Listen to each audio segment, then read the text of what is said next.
All right, welcome back everybody to the Talking Politics podcast with Daniel and Daphne. I'm your host Daniel, And I'm your host, Daphne.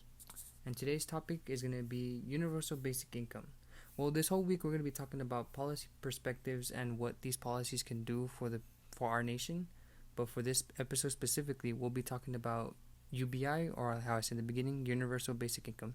So Daph, tell us what universal basic income is. Okay, so universal basic income is the concept of a government or program in which every adult citizen receives a set amount of money regularly. So it's like a stipend. Its goal is to alleviate poverty and then replace other need-based social programs that require greater bureaucratic involvement, typically without the conditions related to wealth and employment. So they're supposed to help everybody with the equality and distribution of wealth. And this fits into the definition of a political policy. So political policies shape societies. They are to address matters or concerns in many parts of society. These policies play also a very important role in shaping said societies. So again, they promote common good and social progress. They all provide the framework for addressing complex or complicated challenges like poverty, inequality, climate issues, and public health. And UBI fits into the poverty and inequality section. Okay, and so do we have any historical trials mentioned with UBI? I know. Let me look at my notes here. I wrote it down somewhere. Excuse for the. No, don't worry. I can say something about UBI that I know. So, UBI has actually a very long history. So, it has roots in the social democratic, anarchist, and social thinking. It was also, I don't know if you know this, but it was also discussed by people from very back then, like Thomas Paine. Actually, yeah, in 1797. I have that in my notes here that he brought it up in sorry again, I had the notes here, but they seem to disappear. Here we go. So I did see that. Where is it? Sorry. Actually, I don't have it on my notes, but I do remember reading about that, where Thomas Paine, and if you guys don't remember from grade school classrooms, he was the one that made the what were the papers again? The context not context no, not Confederation. It was the Common Sense. The Common Sense papers. Common Sense papers, yeah. You remember from that's who Thomas Paine is, guys, by the way. Little trip back to middle school. But yeah, as I said, I have here in my notes that we had a fairly recent example of UBI being used for a political campaign, and that was with Democratic candidate. I believe his name was, here I have it. Here we go.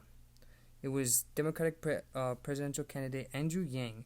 So he did propose a universal basic income plan for his 2020 campaign, and it was proposed for $1,000 a month for each individual, well, every adult citizen in our nation.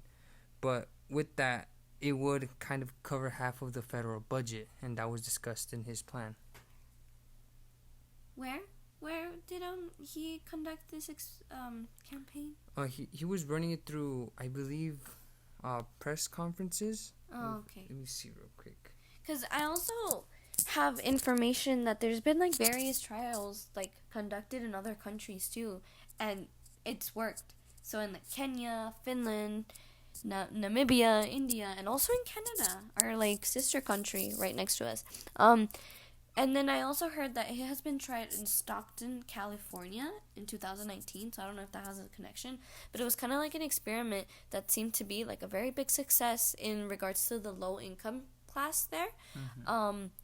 And it was called the SEED program actually, and they give out $500 to $125 to low income for 2 years, and it showed it improved their life. They were healthier, they had less depression, less anxiety, and again, the people without the funds were having depression and having anxiety. So, did you find where said the congressman, was it? It was a presidential candidate. And yes, so as I mentioned, Andrew Yang had it throughout his presidential campaign. And if you just search up presidential candidate Andrew Yang UBI plan, he actually calls it his Freedom Dividend Plan.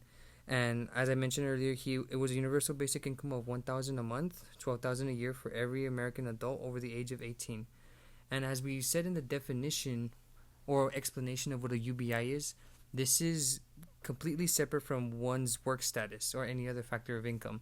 So this is correct. Yeah. Yeah. So this is what could possibly cause an issue, because some might have an advantage in making relatively good money and they're getting this assistance when more money could be given to people who don't work as well. Yeah, so now we're getting into, discussing the pros and cons. So, Daniel, are you pro or con? Let's get that straight. Let's get that first. To be honest with you, Daphne, I'm going to go con with this, because there's so many ways this can go south. Some people can be treated, well, not treated, but can be given more money, not more money. Some people can have more of an advantage. Just better saying that. Some people, like I said earlier in my first point, people have already gotten fairly wealthy throughout their life. They've made pretty good progress, and there's some people that are still stuck at bottom. So if this plan truly proposes equality, it's still not going to fix that error. Okay, so I guess it's my turn. Honestly, I'm in the middle, because it does have its pros with, the well-being of the people, but then thinking about society as a whole, everything, the economy, taxes, everything that goes into it, it'll throw everything, in the trash. I feel like this sounds pretty utopian to me, this policy that they created, that they're trying to experiment with. It's still not being implemented truly by the government, of course, because again, there's the pros and there's the cons. And also one con you forgot to mention was, I guess, the incentive to work. So people aren't going to want to work if they're already getting paid. And, they're getting paid to do nothing, and it'll be less effective to the economy. People are going to start quitting, or people are going to be like, well, there's no point in working if I already get money. So what else do you have to say, Daniel? I feel like how you brought up taxes earlier, that could be a way to sort of force, and I do mean force as a kind of like dictatorial kind of way, because we're going to have to, in my opinion, I'm not sure how true this is, but we might have to raise taxes per individual to kind of be able to do that kind of plan. So if you're getting taxed so much from that income, people are not going to be able to be living off of just solely that universal basic income, so they would have to work. You think they would have to work? I believe so. So would you say that kind of that idea fits into the pros, because even if they get the stipend, they still have to work? It's pro for our government, but not necessarily for those that do not want to work. Okay, because I also heard other people saying this is like a policy, a public policy that would fit right into the ring finger of lazy people, because again, there's people who depend on other government policies. That is true, and there is an issue in our country of people taking advantage of government assistance programs. So that's one of the places. Well, this is one of the plans where I'm wary of how effective it'll be. So I like how I mentioned the increasing taxes could be a way of kind of controlling that. Okay, but then with the homeless population we have, wouldn't that also, if you give a stipend to everybody, even though, the people who have no jobs, no home, no anything, wouldn't that also be beneficial to our communities?